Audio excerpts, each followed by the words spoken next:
मुझे छोड़ दो, खुदा के लिए मुझे छोड़ दो। मैं तो एहतिकाफ में बैठी हुई हूँ, मुझे मत डसो। बेटी, अल्लाह तुम्हें इस एहतिकाफ का अजर अता करे। अल्लाह तुम्हारी इबादत कबूल फरमाए जा। शुक्र है।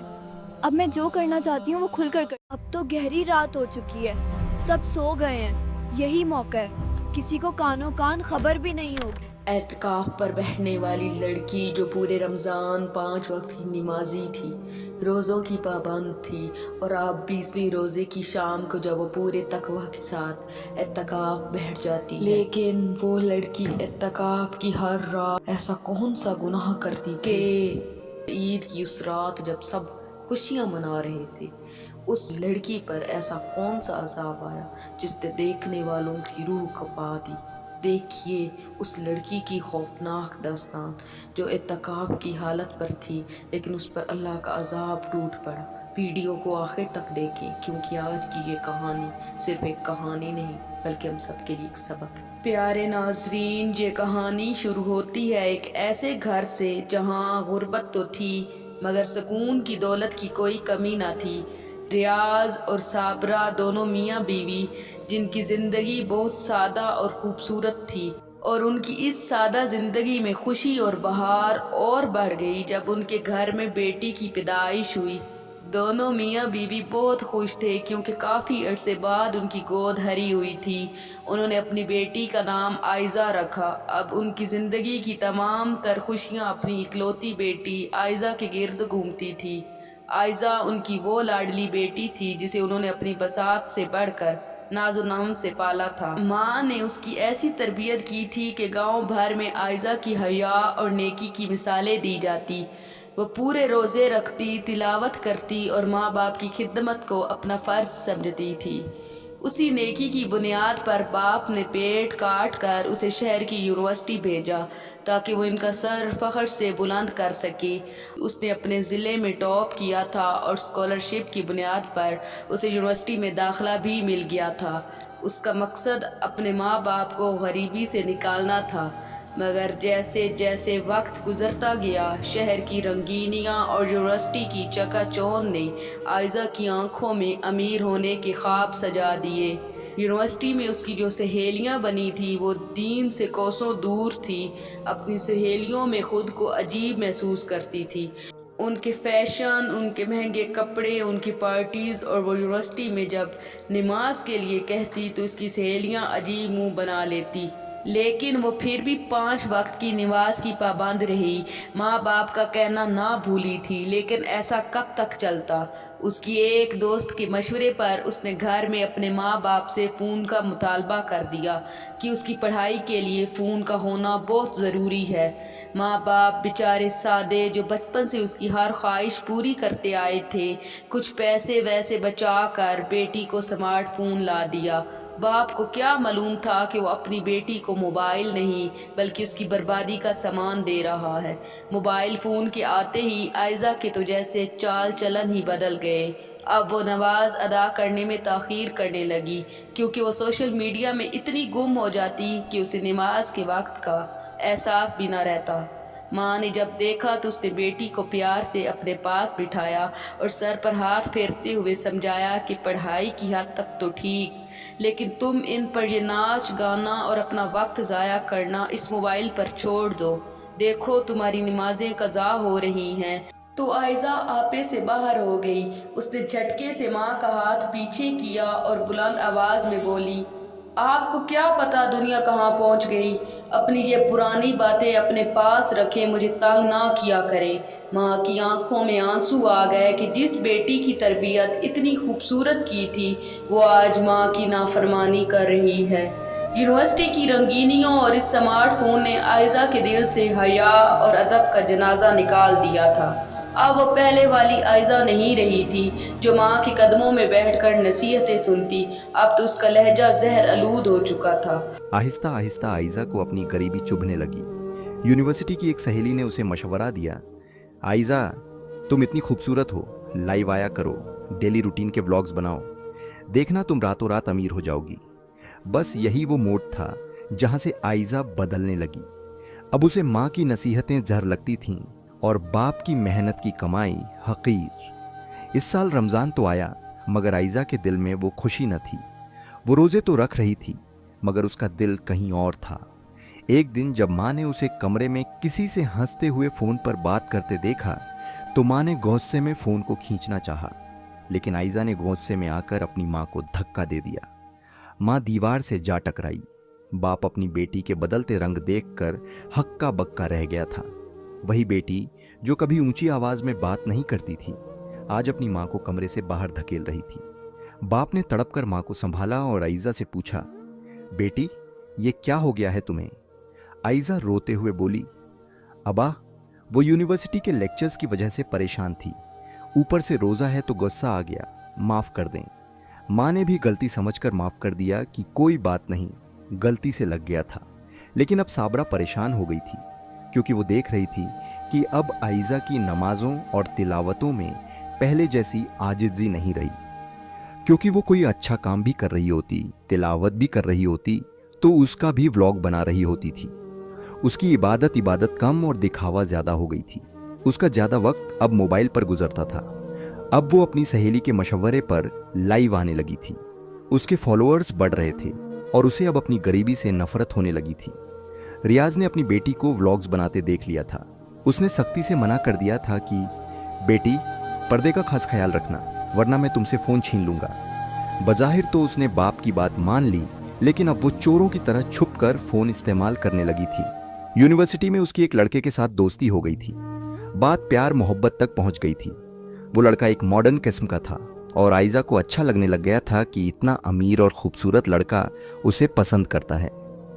अब वो यूनिवर्सिटी में पढ़ाई के लिए नहीं, बस उस लड़के के लिए आती थी।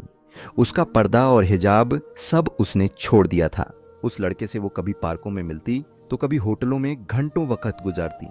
लेकिन जैसे ही रमज़ान का आखिरी अशरा करीब आया, यूनिवर्सिटी में एतिकाफ़ की छुट्टियां हो गईं और उनकी मुलाकातों पर पहरा लग गया। वो लड़का उसे लगातार मैसेज कर रहा था, आइज़ा मैं तुम्हारे बिना नहीं रह सकता, मुझे तुमसे मिलना है।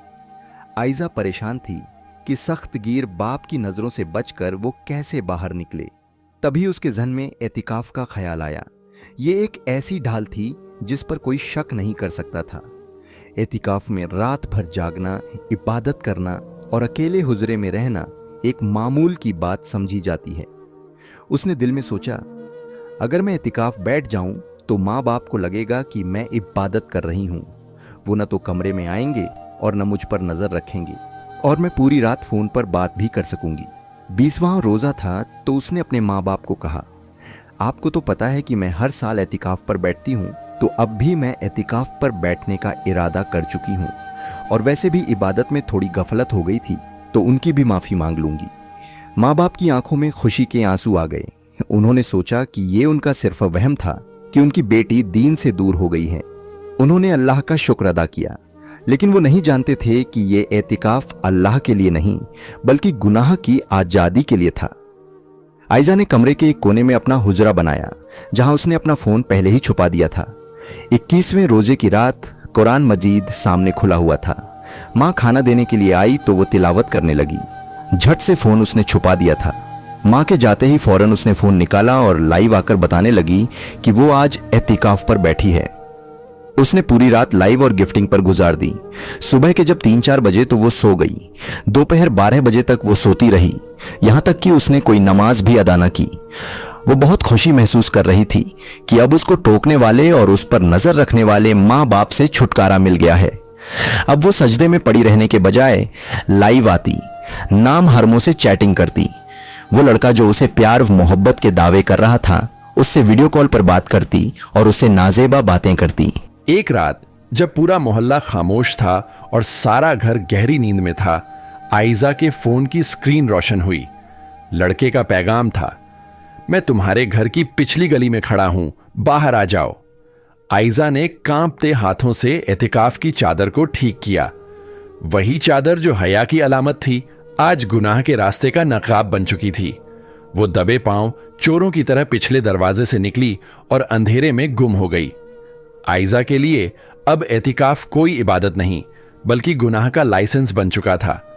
हर रात जब पूरा गांव अल्लाह के हुजूर सजदा रेज होता, ये बदबख्त लड़की एतिकाफ की चादर ओढ़कर पिछले दरवाजे से निकलती और उस लड़के के साथ वीरानों में वक्त गुजारती। वो मुसल्ले पर बैठकर तस्बीह के दानों पर अल्लाह का नाम नहीं बल्कि मोबाइल की स्क्रीन पर गुनाह के मैसेज करती थी। उसने अपने गरीब बाप के उस भरोसे को पांव तले रौंद दिया था जिसने उसे एक बाकरदार लड़की जैसी तरबियत दी थी और यूनिवर्सिटी में छोड़ा था। वो लड़का उसे झूठी मोहब्बत के ख्वाब दिखाता रहा और आइजा अपनी अकद्ल खोकर हर रात अपनी इज्जत और ईमान का सौदा करने लगी। सिर्फ यही नहीं, उसने लाइव चैलेंजेस शुरू कर दिए थे। वो नामहरम मर्दों के सामने बैठकर अजीब व गरीब मुतालबे पूरे करती ताकि उसे ज्यादा से ज्यादा गिफ्ट्स और डायमंड्स मिल सकें। इन पैसों की हवस ने उसे इतना अंधा कर दिया था कि वो एतिकाफ की चादर सर पर ओढ़कर पीछे कुरान मजीद रखकर लोगों को दिखाती कि वो कितनी नेक है और फिर उसी स्क्रीन पर बेहयाई की बातें करती। उसे मिलने वाले वो पैसे, वो गिफ्ट्स दरअसल उसके ईमान की कीमत थे जो वो रोजाना वसूल कर रही थी। उसके पास अब पैसे तो आ रहे थे, वो महंगे मेकअप और कपड़ों के ख्वाब देख रही थी, लेकिन वो ये भूल गई थी कि हराम की कमाई और गुनाह की लज्जत इंसान को ऐसी जगह ले जाती है जहां से वापसी पर सिर्फ जिल्लत मुकद्दर होती है। रमजान की 29वीं तारीख आ पहुंची थी। पूरा घराना खुश था कि आज मगरिब के बाद आइजा एतिकाफ से उठकर आएगी और ईद की खुशियां दुगनी हो जाएंगी। खानदान के सब लोग आइजा के घर जमा थे उसे मुबारकबाद देने के लिए, लेकिन आइजा के सर पर गुनाह का भूत सवार था। उस लड़के ने उसे आखिरी बार मिलने के लिए शहर के बाहर एक वीरान जगह बुलाया था। आइजा ने सोचा कि एतिकाफ के खत्म होने में अभी चंद घंटे बाकी हैं, क्यों ना एक आखिरी बार मिलकर वापस आ जाऊं। इफ्तार में अभी कुछ घंटे बाकी थे। आइजा अपने आखिरी गुनाह से फौरिग होकर एतिकाफ की चादर में खुद को छुपाकर वापस अपने कमरे में पहुंच चुकी थी। वो अपनी फतह पर मुस्कुरा रही थी कि उसने कितना बड़ा धोखा दिया और किसी को कानो कान खबर ना हुई। लेकिन जैसे ही उसने मुसल्ले पर कदम रखा, हुजरे की फिजा बदल गई। अचानक उसे महसूस हुआ कि मुसल्ले से एक ऐसी बदबू उठ रही है जो मुर्दार की सड़ांत से भी बदतर थी। उसने घबराकर मुसल्ले को हटाना चाहा, लेकिन उसके हाथ वहीं पत्थर की तरह साकित हो गए। उसने देखा कि मुसल्ले के नीचे से हजारों सियाह बिच्छू और कीड़े निकलना शुरू हुए हैं जो तेजी से उसके जिस्म पर रेंग रहे थे। वो चीखना चाहती थी, अपने माँ बाप को पुकारना चाहती थी, लेकिन उसकी जबान पत्थर की होकर तालू से चिपक चुकी थी। हल्का से सिर्फ एक होलनाक खरखराहट निकल रही थी। वही हाथ जिनसे वो नामहरम को मैसेज करती थी, वो उसकी आंखों के सामने कोयले की तरह काले पड़ने लगे और उनकी खाल झुलसकर गिरने लगी। उसका चेहरा गुनाहों की सियाही से बिगड़ चुका था। उसे महसूस हो रहा था जैसे हुजरे की दीवारें कब्र की दीवारें बनकर उसे जकड़ रही हैं। वो तड़प रही थी, सिसक रही थी, लेकिन उसकी एक आह भी हुजरे से बाहर नहीं जा रही थी और वहीं सिसकते सिसकते दम तोड़ गई थी। उसके पैर से लेकर सर तक बिच्छू और सांप डंक मार रहे थे। उधर मगरिब की अजान हुई। माँ बाप और रिश्तेदार और हमसाया औरतें फूलों का हार लिए खुशी से निहाल कमरे के कोने की तरफ बढ़े। रियाज अपनी बेटी को पुकारने लगा, बेटी अब बाहर आ जाओ। लेकिन काफी देर बुलाने तक जब वो बाहर न आई तो रियाज ने खुद पर्दा हटाया। रियाज की नजर जब मुसल्ले पर पड़ी तो उसकी चीखें निकल गईं। सब लोग भागकर आगे आए तो वो भी डरकर चीखते चीखते पीछे हो गए। वो मंजर देखकर वहां मौजूद हर शख्स की रूह फना हो गई। मुसल्ले पर आइजा की लाश पड़ी थी जिसका चेहरा पहचाना नहीं जा रहा था। उसका जिस्म कीड़ों से भरा हुआ था और उसके काले पड़े हुए हाथ में वो मोबाइल फोन अब भी रोशन था। सबसे होलनाक बात यह थी कि इस मोबाइल पर लाइव स्ट्रीमिंग चल रही थी। हजारों लोग उसे इस हाल में देख रहे थे और वो नामहरम लड़का स्क्रीन पर गलीज बातें कर रहा था। आइजा की रियाकारी का पर्दा सर ए आम चाक हो चुका था। बाप का सर नदामत से झुक गया और वो हार वहीं जमीन पर गिर गया। वो बेटी जो एतिकाफ की चादर में छुपकर गुनाह करती थी, अल्लाह ने उसे उसी चादर में छांट की रात पूरी दुनिया के सामने जलील व रुस्वा कर दिया। पूरे मोहल्ले में कहर मच गया। वो औरतें जो आइजा की पारसाई की कस्में खाती थीं, अब नफरत से थू थू कर रही थीं। माँ और बाप जिसने अपनी पूरी जिंदगी बेटी की इज्जत की हिफाजत में गुजार दी थी, आज सबके सामने नजरें उठाने के काबिल न रहे। बाप ने लरसते हाथों से वो चादर बेटी के मस्खशुदा चेहरे पर डाली, लेकिन वो बदबू और कीड़े रुकने का नाम नहीं ले रहे थे। आइजा को किसी जनाजे की तरह नहीं, बल्कि एक इबरत की तरह वहां से उठाया गया। गस्ल देने वाली औरतों ने ये कहकर हाथ खींच लिए कि उसके जिस्म से उठने वाली तपिश बर्दाश्त से बाहर है।